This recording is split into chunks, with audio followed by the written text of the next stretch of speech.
ನಮಸ್ತೆ ಫ್ರೆಂಡ್ಸ್, ಮನೋಲ್ಲಾಸ ಚಾನಲ್ಗೆ ಸ್ವಾಗತ. ಇವತ್ತು ಮಹಾತ್ಮರ ದರ್ಶನದಿಂದ ಏನು ಲಾಭ ಅನ್ನೋದ್ರ ಬಗ್ಗೆ ತಿಳಿಸ್ಕೊಡ್ತೇನೆ.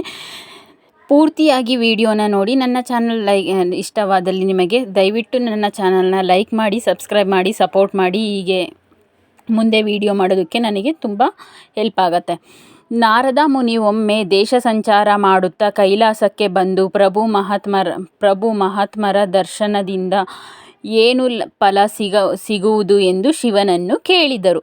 ಆಗ ಶಿವ, ಆ ಬೇಲಿ ಮೇಲಿರುವ ಓತಿಕ್ಯಾತವನ್ನು ಕೇಳು ಎನ್ನುತ್ತಾರೆ.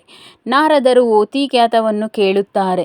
ಅದು ನಾರದರನ್ನು ಕಂಡಕ್ಷಣ ಲಪಟಪ ಒದ್ದಾಡಿ ಸತ್ತು ಹೋಯಿತು.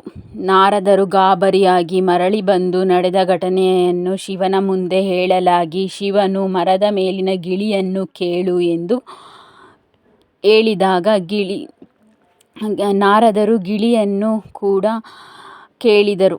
ಗಿಳಿಯು ಗರಗರ ತಿರುಗಿ ಕೆಳಗೆ ಬಿದ್ದು ಸತ್ತಿತು. ಮತ್ತೆ ಶಿವನಲ್ಲಿ ಕೇಳಿದಾಗ ಶಿವನು, ಹೀಗೆ ಹೋಗು, ಆ ಅಡವಿಯಲ್ಲಿರುವ ಒಂದು ಹಸು ಕರುವು ಹಾಕಿದೆ, ಆ ಕರುವನ್ನು ಕೇಳು ಎಂದು ಶಿವನು ಹೇಳಲು ನಾರದರು ಹೋಗಲು ಹಿಂಜರಿದರು. ಇಲ್ಲ, ನಾನು ಹೋಗೋದಿಲ್ಲ, 2 ಪ್ರಾಣಿಗಳು ಸತ್ತೋಗಿದ್ದವು, ನಾನು ಕೇಳಿದ್ದಕ್ಕೆ ನಾನು ಹೋಗೋದಿಲ್ಲ ಅಂತ ಹೇಳ್ತಾರೆ. ಶಿವನು ಹೋಗಲು ಒತ್ತಾಯ ಮಾಡುತ್ತಾರೆ. ಇಲ್ಲ, ನೀನು ಹೋಗಲೇಬೇಕು ಅಂತ ಶಿವ ಒತ್ತಾಯ ಮಾಡ್ತಾನೆ. ಅದರಂತೆ ಕರುವಿನ ಬಳಿ ಹೋಗಿ ಮಹಾತ್ಮರ ದರ್ಶನದಿಂದ ಏನು ಫಲ ಎಂದು ಕೇಳಿದ ಕ್ಷಣ ಆ ಕರು ಕೂಡ ಒದ್ದಾಡಿ ಪ್ರಾಣ ಬಿಡುತ್ತದೆ. ಆಗ ಶಿವನು, ಈ ಸಲ ಈ ದೇಶದ ರಾಜನ ಬಳಿಗೆ ಹೋಗಿ ಅವನ ಕುಮಾರನನ್ನು ಕೇಳು, ಆ ಮಗುವು ಹಿಂದೆ ಹುಟ್ಟಿದ್ದರೂ ನಿನಗೆ ಅವಶ್ಯವಾದ ಉತ್ತರ ಹೇಳುತ್ತದೆ ಎಂದು ಭರವಸೆ ಕೊಟ್ಟು ಕಳುಹಿಸುತ್ತಾನೆ. ನಾರದರು ಅರಸನ ಅರಮನೆಗೆ ಹೋದಾಗ ಅರಸ ತನ್ನ ಮಗುವನ್ನು ಅವರ ಪಾದಕ್ಕೆ ನಮಸ್ಕರಿಸಿ ಅವರ ಸನ್ನಿಧಾನದಲ್ಲಿ ಮಲಗಿಸುವನು. ನಾರದ ಆ ಚಿಕ್ಕ ರಾಜಕುಮಾರನಿಗೆ ಅದೇ ಪ್ರಶ್ನೆ ಕೇಳುತ್ತಾರೆ. ಆಗ ಮಗು, ಮಹಾತ್ಮರೇ, ತಮ್ಮ ದರ್ಶನದಿಂದ ನನಗೆ ಓತಿಕ್ಯಾತ ಜನ್ಮದಿಂದ ಗಿಳಿ ಜನ್ಮವು, ಗಿಳಿ ಜನ್ಮದಿಂದ ಆಕಳ ಜನ್ಮವು, ಆಕಳಿಂದ ರಾಜಕುಮಾರ ಜನ್ಮವು ಬಂದಿತು. ಇವೆಲ್ಲವೂ ತಮ್ಮಂತಹ ಮಹಾತ್ಮರ ದರ್ಶನದ ಫಲ ಎಂದು ನುಡಿದಾಗ ನಾರದರು ಶಿವನ ಲೀಲೆಗೆ ಸಂತೋಷಗೊಂಡರು. ಕೇಳಿದ್ರಲ್ಲ, ಮಹಾತ್ಮರ ದರ್ಶನದಿಂದ ಏನು ಫಲ ಅನ್ನೋದನ್ನು ಶಿವ ಬಾಯ್ಮಾತಲ್ಲಿ ಹೇಳಲಿಲ್ಲ, ಅವರಿಗೆ ತೋರಿಸ್ಕೊಟ್ರು. ಫಸ್ಟು ಓತಿಕ್ಯಾತನ ಕೇಳ್ತಾರೆ. ಓತಿಕ್ಯಾತ ಲಪಟಪ ಒದ್ದಾಡಿ ಸತ್ತೋಗುತ್ತೆ.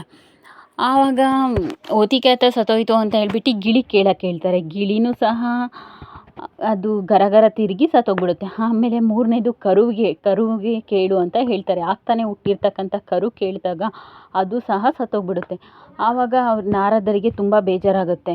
ಅಯ್ಯೋ, ನಾನು ಕೇಳಿದ್ದಕ್ಕೆ ಎಲ್ಲ ಪ್ರಾಣಿಗಳು ಸತ್ತೋಗ್ಬಿಟ್ವಲ್ಲ ಅಂತ. ಅವಾಗ ತಾನೇ ಹುಟ್ಟಿರ್ತಕ್ಕಂಥ ರಾಜಕುಮಾರನ ಮಗನನ್ನು ಕೇಳಿದಾಗ ರಾಜಕುಮಾರನ ಮಗ ಹೇಳ್ತಾರೆ, ನಾನು ಎಲ್ಲ ಜನ್ಮವನ್ನು ಬಿಟ್ಟು ಈಗ ರಾಜಕುಮಾರನ ಜನ್ಮವನ್ನು ಪಡೆದಿದ್ದೇನೆ, ನಿಮ್ಮಂತಹ ಮಹಾತ್ಮರನ್ನು ದರ್ಶನ ಪಡೆದಿದ್ದಕ್ಕೆ ಅಂತ ಉತ್ತರ ಕೊಡ್ತಾನೆ. ನೋಡಿ, ಈಗ ಒಬ್ಬ ಒಳ್ಳೆ ಒಂದು ಪುಸ್ತಕ ನಮ್ಮ ಜೊತೆಗಿರೋದು ಒಂದೇ, ಒಳ್ಳೆ ಮಹಾತ್ಮರನ್ನು ಭೇಟಿ ಮಾಡೋದು ಒಂದೇ, ಒಳ್ಳೆ ಮಹಾತ್ಮರನ್ನು ಕಾಣೋದು ಅಂದರೆ ಅದು ದೇವರನ್ನು ಕಂಡಂತಹ ಸಂತೋಷ ಸಿಗುತ್ತೆ, ಖುಷಿ ಸಿಗುತ್ತೆ. ನಾವು ಒಂದು ಒಳ್ಳೆ ಜೊತೆಗಿರ್ತಕ್ಕಂಥ ಒಂದು ಒಳ್ಳೆ ಫ್ರೆಂಡ್ ಆಗಿರ್ಬೋದು, ಅವರು ನಮ್ಮ ಜೊತೆಗಿರ್ತಕ್ಕಂಥ ಒಂದು ಒಳ್ಳೆ ಪುಸ್ತಕ ಅಂತಲೇ ಹೇಳ್ಬೋದು. ನಾವು ಒಳ್ಳೆ ಪುಸ್ತಕವನ್ನು ಓದಿದಾಗ ನಮಗೆ ಎಷ್ಟು ಖುಷಿ, ಸಂತೋಷ, ನೆಮ್ಮದಿ ಸಿಗುತ್ತೋ ಆ ಥರ ಒಂದು ಒಳ್ಳೆ ಮಹಾತ್ಮರನ್ನು ನಾವು ಭೇಟಿ ಮಾಡಿದಾಗ ಅಂಥ ಖುಷಿ ಸಿಗುತ್ತೆ. ಧನ್ಯವಾದಗಳು. ಶುಭ ದಿನ.